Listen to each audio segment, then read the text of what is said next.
Okay, finally I found a working elevator at Santa Fe Square. That means that they deactivated the other two and just left one.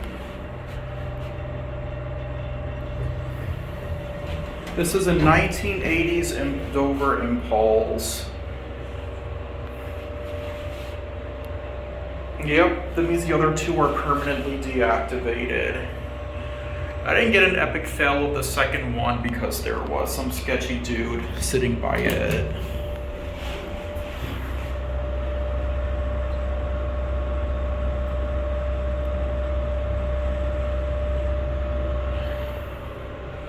Really cool 80s Impulse.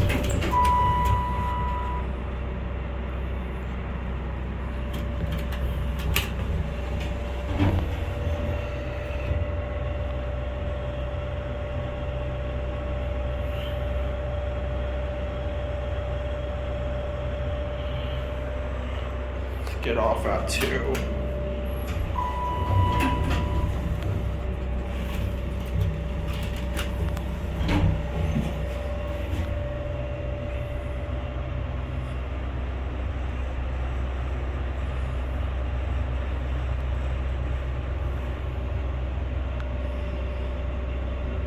Santa Fe Square.